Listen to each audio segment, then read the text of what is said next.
The lights at home were dazzlingly bright. Suddenly they reminded me of how hungry I was. I checked the clock and saw that it was almost 7. I thought for sure it was 2 or 3 in the morning already. I was surprised at how messed up my biological clock had gotten just from this one night. There was a warm light coming through the curtains in the living room window. The worlds between here and what was beyond those curtains were so different. If only that man hadn't shown up, I would have been in that light. I'd still be excited from the festival, and I'd be talking to my parents about how much fun I had with all of my friends. And then, even though they made a hot meal for me, I would have eaten way too much at the stalls, barely eaten any of it and gone back to my room. No doubt I'd crawl into my futon and easily let myself fall asleep. But right now I was completely different. There wasn't a single ember of warmth from those weak street lights. Right now I was unconnected to any time spent with my family, and there was neither warm food nor the time to allow myself to sleep. My body exposed to the cold rain, I knew that I simply had to spur myself on to accomplish what I must. I realized how timid, how cowardly I was becoming. For what reason did I need to kill someone, even if it felt this terrible? I'd lost sight of my purpose. I selected the fastest, most fundamental way of saving Satoko and executed it without hesitation. That man was dead. He was gone. He would never, ever hurt Satoko again. We all talked frantically for days on end about Satoko's problem, and finally, with no options, we gave up, and I had solved it in one night. By myself, without anyone's help. Right about now, Satoko would be making dinner for her uncle despite not knowing when he'd return, and she might be spending the night trembling in fear of whether he'd yell at her for how it tasted. But her uncle wouldn't come home. She wouldn't have to fear his wrath, nor let him make her feel sad. I see. I did it. I successfully saved Satoko. All I'd been thinking about for a long time was killing that man, and I'd forgotten the feeling that it was actually all to save her. Sokka.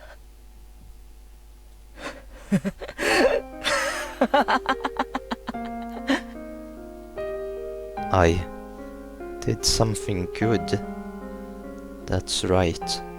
I did something good, didn't I? I felt hot tears coming from my eyes. And that's when I first realized that the exhaustion I'd been feeling was actually guilt. The blade of guilt. For a while now, I'd just been scraping away with its tip, hurting my heart. It hurt so bad I couldn't stand it. It was throbbing painfully. It hurt so much. It was so painful that I cried. I cried tears of joy at saving Satoko. I didn't know why really anymore. I just cried. My tears fell and fell. As I stood there for a while, coming to terms with those warm tears, my heart was comforted a little. All right, Keiichi Maibara, that's enough. There's nothing to regret or feel ashamed about. Both my body and mind were thoroughly exhausted, and that was a fact. It was only natural. I couldn't feel anything. Even tomorrow and the day after that, I might not be able to feel anything for a while. But there was one thing that was true. There was the undisputable fact that I had saved Satoko. One day we would surely be rewarded. One day I would be proud of how distressing an enterprise I had undertaken to get Satoko's smile back. And so that I could wait for that day, I had to put the finishing touches on this night. If I left it undone, everything I'd accomplished today would be for naught. I looked back up at the sky, which didn't look like it would stop raining anytime soon. Then I rubbed my eyes and summoned forth energy from my core again. How long did I plan on spacing out? This isn't the time for daydreaming. Someone could find that corpse this very moment. That pessimistic thought was proof the very natural emotion of fear had returned to me. As I allowed the fear to spur me onwards, I went to look for the other shovel and the lantern inside the storage room. It was fortunate. I remembered what it looked like around the street light the body was near. With how dark it was quite possible I wouldn't have been able to look for it either. I didn't realize that when I left the place, so the idea of memorizing the spot hadn't even crossed my mind. And that's why I had to call it fortunate that I managed to get back to the body like this. The corpse was now located in a big, muddy puddle. Half of the thing had already sunk into the swamp-like pool of water. I only realized afterward, but there was an unused irrigation channel right nearby, clogged with fallen leaves and dirt, and there was rainwater flowing in from there. My shoes had been awash with water for a long time now, so without any hesitation I stepped into the puddle. The whole muddy stream started flowing back, luckily. I couldn't leave any slight traces, like blood stains. The rain was like a blessing from heaven. I checked around me, paying very close attention, then turned off the lantern. It became pitch black, but my eyes got used to the darkness in a few moments. And once I managed to reach the street light on the other side, I was able to make out even faint lights. I stuck the shovel into the puddle right next to the corpse. The ground was even looser here than I thought, and the shovel's tip easily slid inside it. I had to hurry and dig. If I took too much time, I might lose my energy and strength again. It felt almost like digging a hole in the sand at the beach. It was easy to dig, but no matter what, the muddy water kept flowing in, covering the hole. The digging wasn't going as well as I'd hoped. I dug and the water would go in, so I couldn't get a sense of how deep it was. The only way for me to measure it was to bury my own foot in the mud. I'm digging just fine. It's alright. Don't be disheartened. Dig, dig, dig. Occasionally a car would come by on the road, and I'd hurry to hide myself in the trees. Everyone was only passing through. They wouldn't have their eyes peeled in this kind of darkness. I understood it logically, but still couldn't help but hide. What I was really scared of wasn't quite that one of those cars would coincidentally happen to witness me here. It was that the distance I could spot cars from was getting gradually shorter. At first I noticed the splashing sounds from really far away as cars drove through them. I started noticing them less and less, and with the car that just passed by, I didn't notice it until its headlights were upon me. I felt my senses growing duller by the second. If someone were to take a peek in secret as I was burying the body at the worst possible time, maybe I wouldn't even notice. The moment I thought that, I took a good look all around me. I roused my half-asleep senses and searched for signs of presence nearby. What if I found out someone was spying on me from the trees? A carnivorous feeling snarled at me, glaring. If there was, then I would dig another hole. I'd come this far already. In order to achieve perfection, I didn't care how much more I had to pay. I didn't know what kind of face I was making at the time, but it was definitely a fervently glaring one. My five senses reached the conclusion that nobody was present. I didn't breathe a sigh of relief. How long had I been digging this mud out of here? It was deep enough for it to go up to my knees. Maybe this was enough. Maybe I'd throw the corpse in as a test.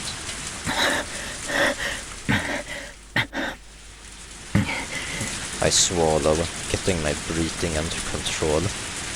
Despite how much I'd beaten him, I was afraid of touching the corpse. So instead, I dragged it by the feet to the hole. It took more than just a waggle and tug to do it. But of course it did. Considering this man's weight was easily 80 kilograms. I rallied all my strength and dragged him. At this point, my groundless fears that he might suddenly start moving again had vanished long ago. His body fit perfectly into the muddy hole. It was more than deep enough. Alright, let's bury him. Quickly. If I did a perfect job of burying it here, everything would be over. I would hide it in the hole, and none of this would have ever happened. When I realized I only had a little farther to go to finish everything, I was racked with pointless anxiety, like I was in a race against time. It was like I was absorbed in a delusion that if I didn't bury the body quickly, it might come back to life. In any case, in a great rush, I poured mud and dirt into the hole. If I didn't work efficiently, someone might find me here. Until now, I figured if someone saw, I just killed them, but not anymore. I was arrested with such absolute fear that if someone saw me, it would all be over. As I finished the work off, it was a total mess. Splish splash, squish squash. I drew the surface of the shovel across the ground, trying to make it flat. I was completely covered in mud at that point. The rain washed the mud off my body, but not off my now blackened clothing. My body and mind were caked with panic, with fear, with rain and sweat and mud.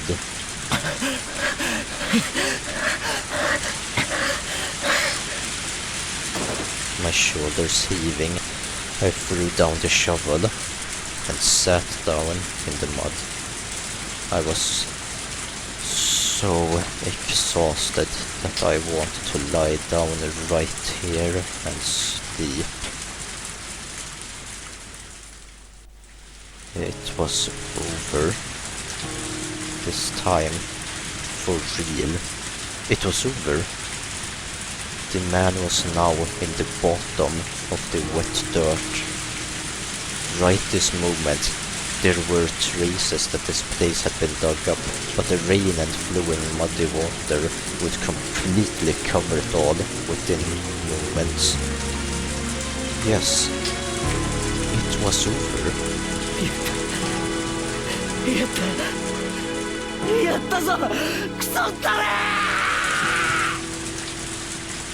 And then I fell over backwards, face up in the mud.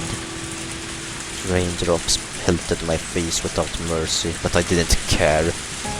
After staying there for a while, resting my mind, I got up again.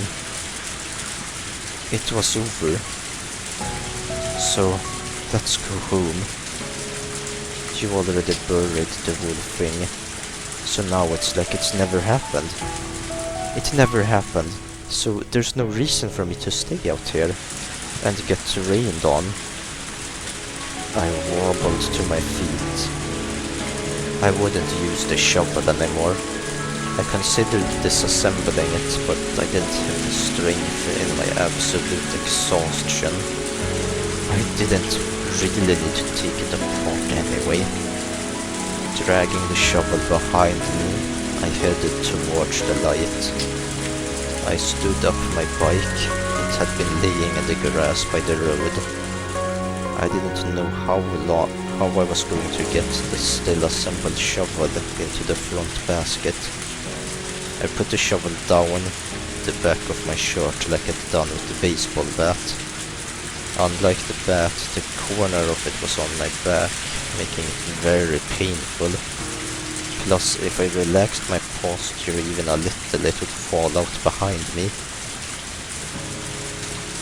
I ended up having to carry the shovel in my left hand and ride my bike using only my right hand. Not only was I in a state of total exhaustion, this was a downpour. One hand on the handlebars. I was swaying to and fro like a drunk, but I didn't care. Even swaying like this, I got a little closer to home every time I pedaled. I saw two lights swaying slowly in front of me. A car was approaching. Oh no, I need to get out of the way. From far away in the shadows of the darkness, a car appeared. Its dazzling lights washed over me. The driver made a short honk of the horn to inform me I was in the middle of the road. I have to get out of the way. I kept telling myself that, but not only was I riding one-handed, I was exhausted, so I couldn't do anything.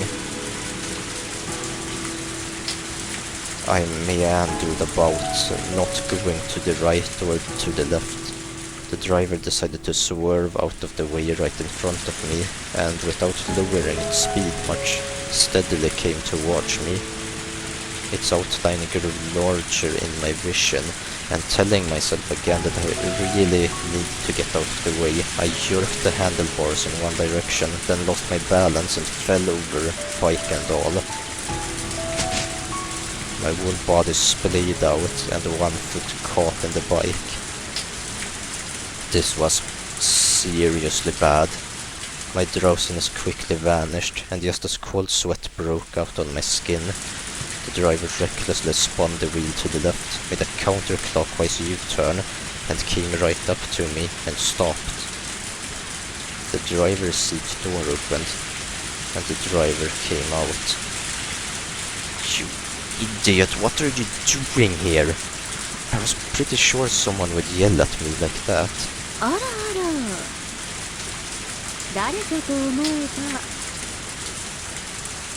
It was a woman's voice, and one I knew. I lifted my face off the ground and looked at her. Takano-san.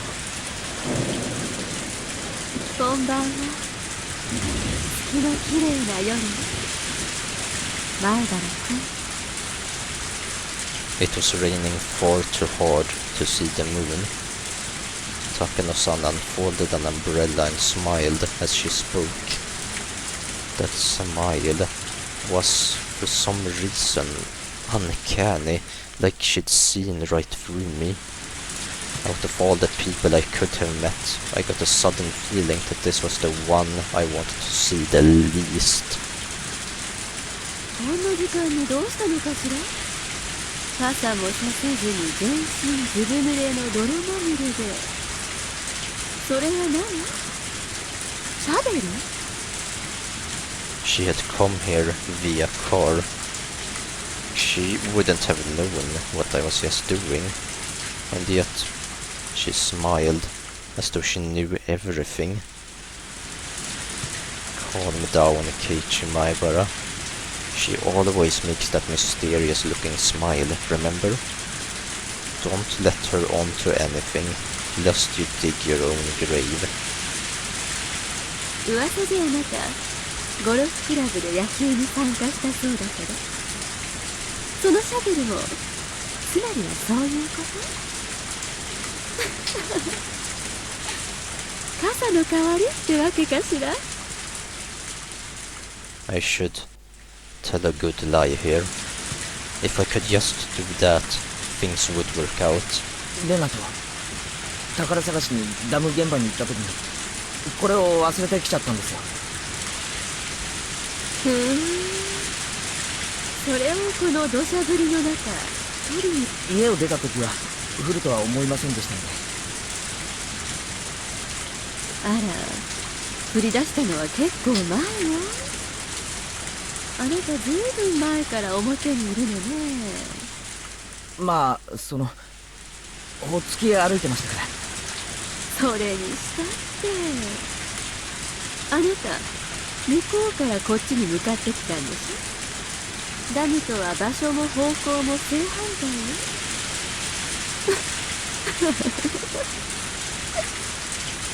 Takano-san was clearly aware that something exceedingly abnormal was happening with me, and as she played her little word games she was enjoying driving me into a corner. Maybe she had a vague guess, just from the situation, of what I'd been doing.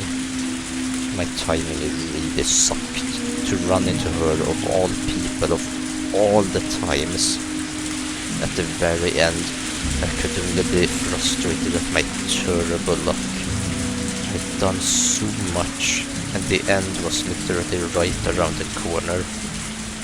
So why at the very, very end did I run into her of all people? What do you do, Keiichi Maibara? You're still holding something that could be a dangerous weapon. Will you silence Takano-san?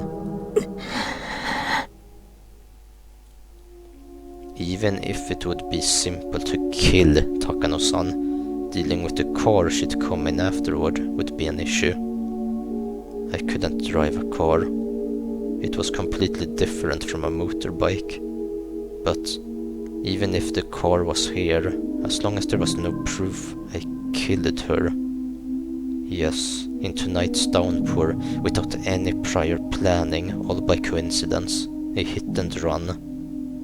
As long as I didn't drop any handkerchiefs with my initials on them, they would never know I killed her. A black flame quietly smoldered and raged in the core of my body. 怖いか。いじめすぎちゃったかしら。Takano-san started to laugh by herself, then thankfully stopped talking about it. But the dark clouds in my mind didn't go away. それはそうと。いつまで自転車にまたがったまま地面に這いつくばってるつもり？そろそろどいてくれるかしら。If I moved, she would leave. So I tried to get the bicycle up and out of the way, but then twisted my ankle in it and fell over.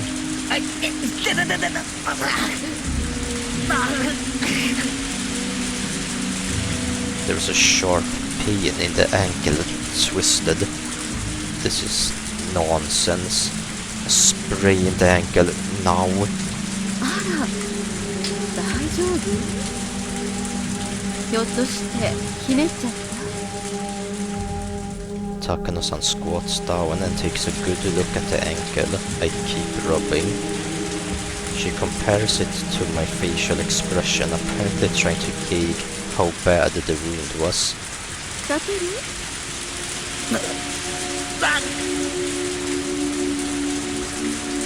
I didn't expect to, but I couldn't even stand up. It was all I could do to shamelessly wriggle on the ground like a caterpillar. Takano-san looked at her watch, then at the car, and after thinking for a moment, opened the passenger seat door, and then gave me her shoulder to stand up with. 家まで送るわ。なんだか私が跳ねたみたいで嫌な気持ちだけどね。すみません。見つけるのも気の毒だし、私が優しい人でよかったわね。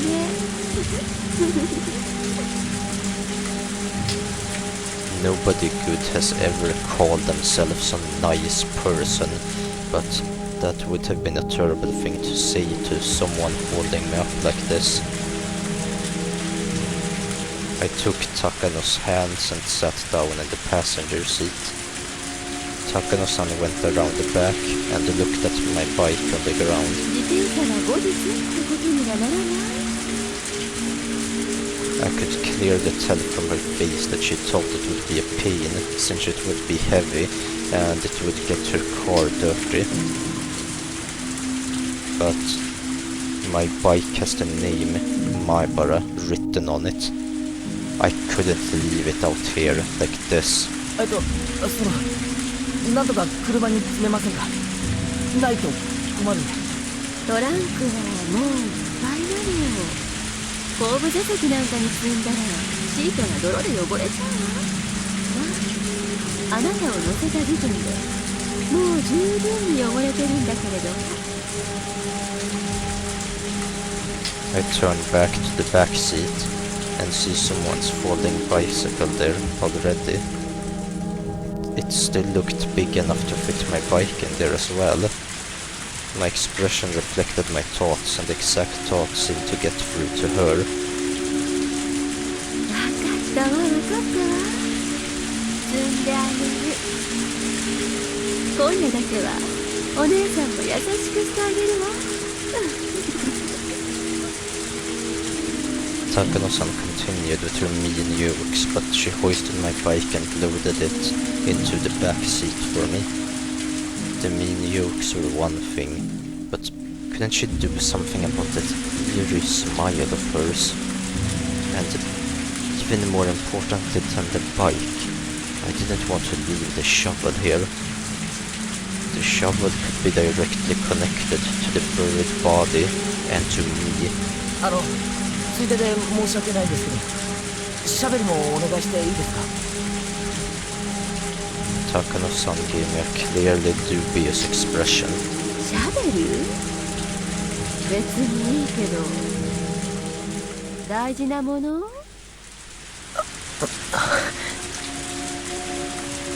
The more I talk, the worse it gets for me. That's how I felt, so I didn't force myself to answer her. Eventually, outlasted by my silence, Takano-san gave me a short shrug and sighed. はいはい、わかったわ。僕はシャベルがないと困っちゃうんでしょ。そんな怖い目しなくてもいいわよ。 Takano-san brought over the shovel that was lying in the middle of the road. I clutched it like I'd never let go of it again. Takano-san watched me with a puzzled look. じゃあ行くわよ。前原君のお家ってあの前原屋敷でいいんでしょ。なんでみんなうちのことを前原屋敷って呼ぶんですか？だって現にお屋敷じゃない。お金持ちが羨ましいわ。 As she spoke, Takano-san pulled the handbrake and stepped on the gas. After making a skillful U-turn using the shoulder of the road, she steadily increased in speed. From the rear view mirror, that accursed place seemed to melt into the darkness. 誰かえ？あ、すみません。よく聞こえませんでした。今、なんて？ Takano-san suddenly tried to say something to me, but thoughtlessly I didn't catch it. Looking ahead, Takano-san said the same thing one more time. 死体上手に埋められた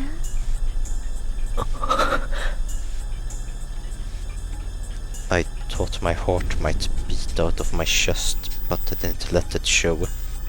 But my lungs were squeezed tight, and I couldn't breathe. 何を言ってるんですか？こういう山奥に死体を埋めるときはね、結構深く掘らないと野犬とかが匂いを嗅ぎつけて掘り返しちゃうことも多いのよ。野犬が加えてた人骨で事件が発覚、警察一帯を山狩りへなんて結構ないことじゃないのよ。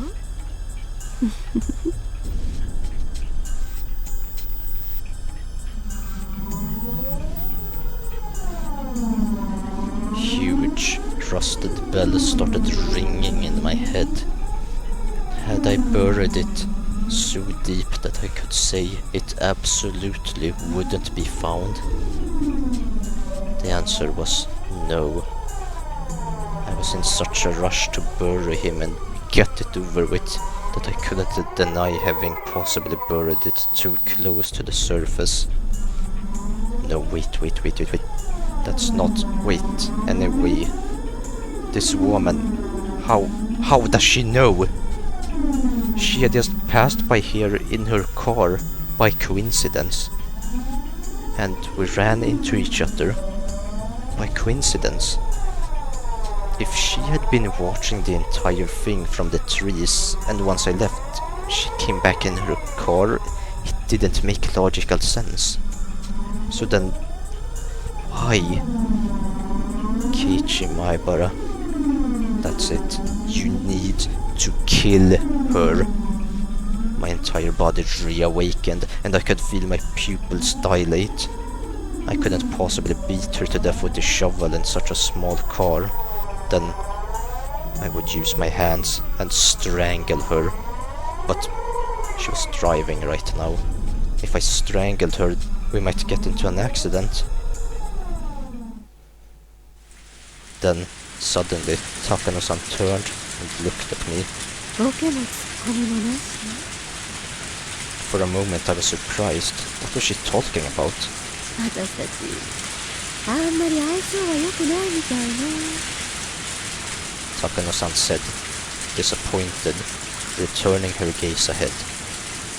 I repeated the words she'd said a few times in my head, and finally realized she'd meant it as an off-color joke. I didn't know whether it was really a joke, but I wouldn't be able to fool her no matter how many lies I told. Right now, with her driving the car like this, I couldn't kill her. I would have an even harder time doing it when we got back to my house. That moment we met, that had been my best chance. And to have missed it so easily, it hurt. After that, Takano-san didn't say a single word. The car was completely buried in an almost suffocating silence. What kind of woman had I run into? With everything that happened today, I managed to pull it off, and at the very end of it all, I just had to go home and go back to sleep. What bad luck.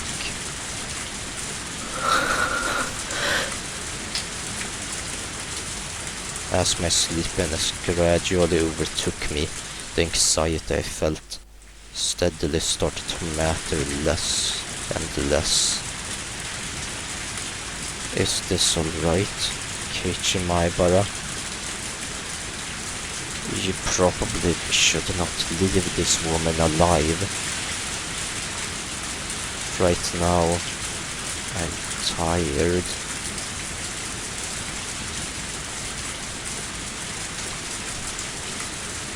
She stepped on the brakes and I jerked against my seatbelt.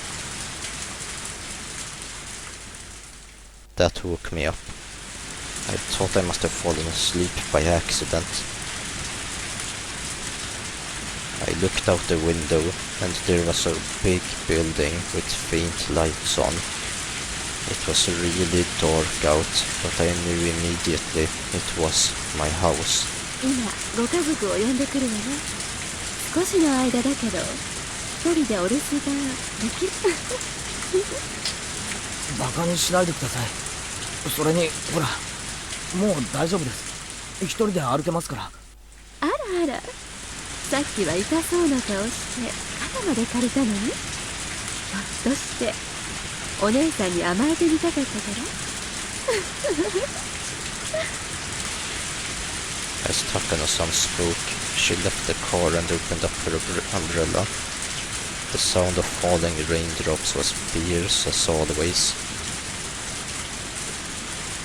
I carefully reached down and rubbed the ankle I'd twisted. There was still some pain and a little weirdness, but they weren't that bad anymore. Rather than being happy about how light the wound was, I first regretted this whole thing.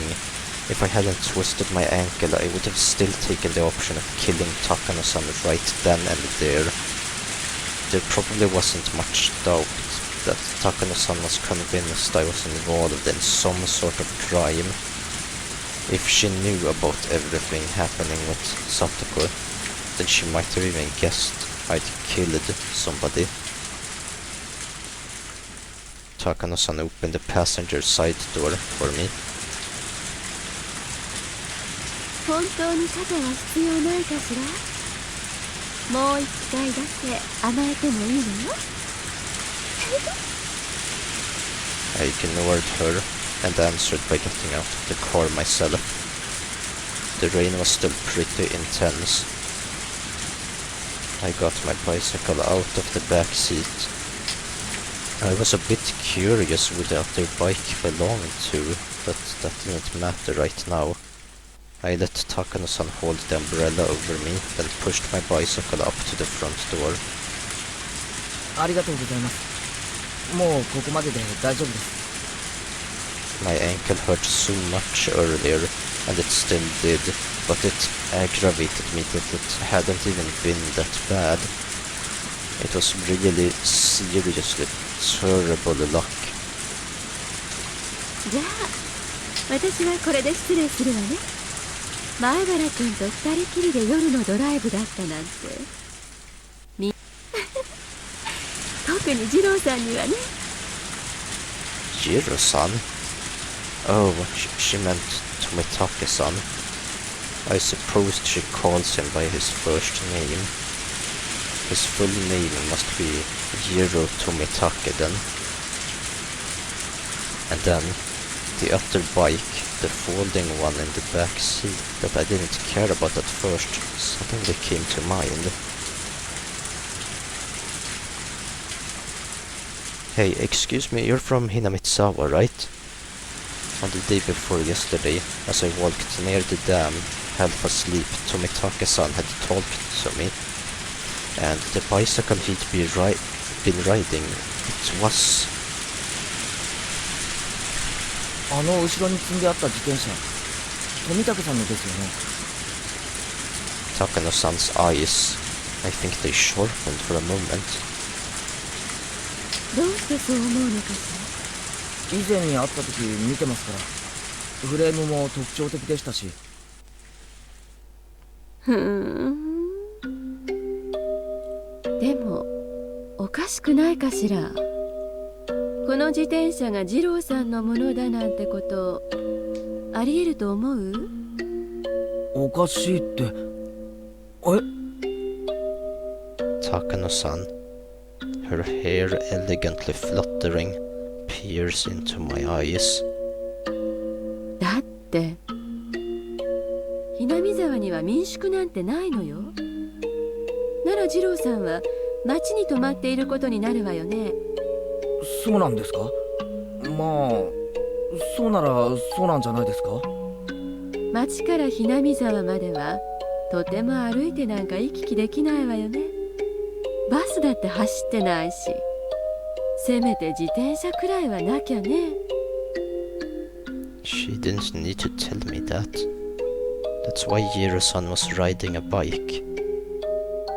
その二郎さんの自転車が私の車に積んであって、二郎さんは私の車に乗っていないなら、二郎さんはひなみ沢で自転車なしってことになっちゃうわよ。二郎さんを放っておいて自転車だけが私の車に積んであるなんてね、ありえないでしょう。 As she spoke, Takano-san made eyes like a hawk. Unfortunately, I didn't really understand what was so odd. それの何がおかしいんですか？高野さんは富武さんとは仲がいいんですよね。何かのようで自転車を積んであげたって別におかしいことだとは思わないですけど。そうじゃないでしょう。つまりこのひなみ沢において二郎さんとその自転車がバラバラに存在することはありえないということなのよ。以上の理由からこの自転車が二郎さんのものであるわけはない。理解できたかしら？ Takano-san's roundabout way of talking was hard to comprehend, but that eeriness I could feel, that vague dreadfulness, I didn't like it at all. But the most wild, instinctive part of me warned me not to cry. あれは私の自転車なのよ。二郎さんに選んでもらったからセンスが似てるのは間違いないけれどね。あ、そうだったんですか。道理で似てるとは。私とあなたは今夜出会わなかった。 And now she was talking about something completely different. 何を言ってるんですか？私とあなたは今夜出会わなかった。 I stayed there, not knowing what to say, and Takano-san repeated her eerie, succinct phrase to me again. 私とあなたは今夜出会わなかった。私とあなた出会わなかった。 Something cold and unpleasant crawled up my spine. I knew, because I'd killed a person with my own hands before. Before, I came to the conclusion that I only had one chance to beat this woman to death, to keep her quiet, and I couldn't hesitate, so I could tell that she'd arrived at the very same conclusion. My instincts warned me again. I wish I'd never met this woman. The faint sense, like rotten smell drifting from this woman, was no doubt the exact same sense that I was giving off right now. The very peculiar aspiration, the lack of uncertainty at taking a human's life for a purpose, one that only those who have risen above everything had. Actually, maybe I should have called it a nausea. It meant I didn't know how to explain this very well, but Takano-san was the same as me. In other words, someone who shouldn't have been here. Someone I couldn't have let anybody know was here. Someone who nobody would have wanted to see. And now that we could calmly pretend as though we never met. Yes, which meant that, just like I wanted to have nothing else to do with her, she didn't want anything to do with me either. And She too wanted to make it so that we'd never met. Both of us wished for the same thing. Our desires were the same, which meant Takano-san's suggestion was extremely practical, and that I couldn't outright refuse. それでいいならそういうことでもいいです。俺と高野さんは今夜出会わなかった。そうよね。あなたにとってもその方がいいでしょうか。どうしてそう思うんですか。いちいちうるさいわね。それくらい自分で考えられないの、坊や。She cut me off with the condescending word, boy, right in front of my house, in a place most unsuited to killing. And yet, there was a frozen thirst for blood coming from both of us. I would be killed right here, right now. Yeah, then I should have definitely beaten her as we passed each other. A damp, greasy sweat broke out on my body. That's fine. If you want me, then you can come anytime. And when I made up my mind, she shook her hair elegantly and turned on her heel. よかったわね。私が優しいって。What was good? How? Because she was a kind person? Was that it? I didn't get it. Takano-san got into her car. We didn't exchange any words of parting. I had performed a massive feat, the killing of Satoko's uncle, and yet I didn't feel any accomplishment. On the holy night of Oyashiro-sama's curse, on which the taking of another's life was allowed. On the terribly rainy night when the demons wandered as agents of Oyashiro-sama's will. The demons were never supposed to meet, but suddenly they did. The demons parted ways triumphantly. There was no reason for them to fight. Both their objectives had already been accomplished. With the rain hitting me like a waterfall, my eyes met with Takano-san's through the car window. The female demon, her mouth twisted into a distorted, fearless smile. It was too late to kill her. Far too late. That first moment, the very first moment we saw each other, had been my best chance. And now that we had parted like this, I was acutely aware of it. I should not have let her live. She beeped her horn quickly, then her car drove away into the deluge. The one woman who knew what really happened tonight disappeared into the dark. As long as she was alive, this night would never really end. Just get into an accident, I thought to myself. In this downpour, slip on some mud or something and fly face first into a tree and die. That wasn't a delusion, a wild flight of fantasy. It was an earnest wish. Yes, it was a command. Die. Die! And keep your mouth shut for eternity, because I have no doubt you're wishing for me to die all the same.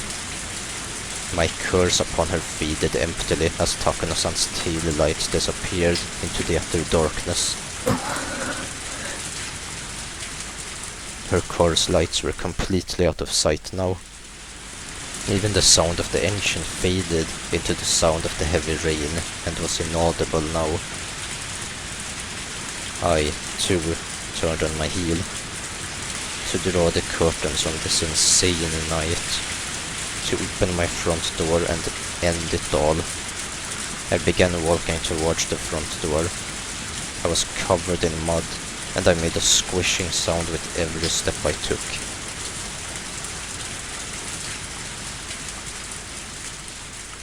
Don't worry, Keiichi bara.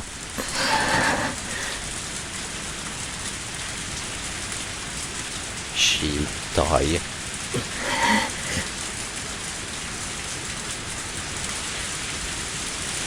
Her end will be as miserable as she is. I'll throw her into some flames alive and let her dance until she's burned to a crisp. I'll burn her to ashes in the fires of hell itself until she's roasted as much as she deserves.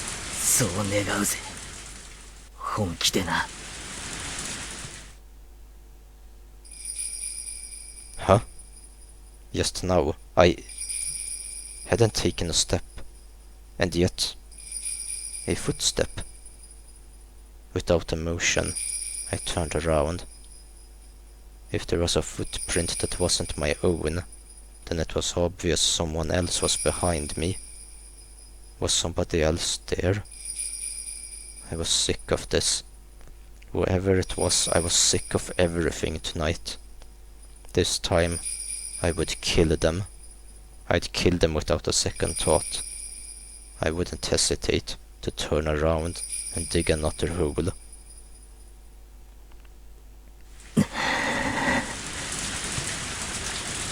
But fortunately, there was nobody there.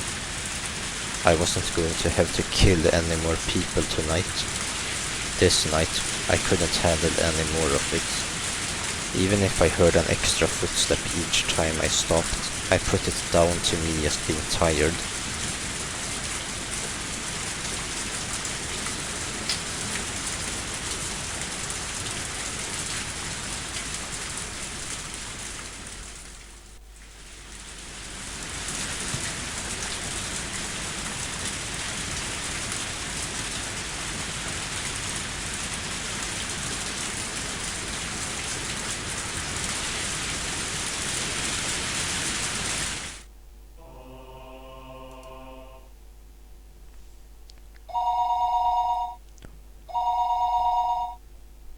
はい、もしもし。救急ですか？消防ですか？消防です。火事ですか？事故ですか？落ち着いて話してください。多分火事だと思います。こちらは中部高速の下級地サービスエリアなんですけどね、裏の山からなんだかすっごい火と煙が上がってるのが見えるんですよ。あんなところ誰も立ち入らないから、なんで火がついてるのかよくわかんないですけど、とにかく連絡した方がいいと思って。山火事にならないとも限らないし。わかりました。すぐに現場を確認しますので、そちら様のお名前とすぐに連絡のつく電話番号、それから火災現場の詳細な場所をお願いします。消防司令部より通達。 G ブロック西側山斜面にて不審火の通報あり。街道から離れていることからカップルの焚き火か不法投棄のゴミに放火したかの可能性があります。現場は深い森林地帯、周辺に民家はないが延焼の可能性あり。直ちに現場を確認されたし。消防署ですか？こちらは G ブロック第3消防分隊です。通報の現場にさっき到着。ドラム缶が一つ山中に放棄され炎上しているのを確認しました。火は鎮火しつつあり、延焼の可能性はなしで、ドラム缶の中に多分人じゃないかと思うんです。人らしきものが灯油か何かで焼かれたという感じで、警察の人にも連絡した方がいいんじゃないかと思いまして。間違いねえよ。これ人だよ。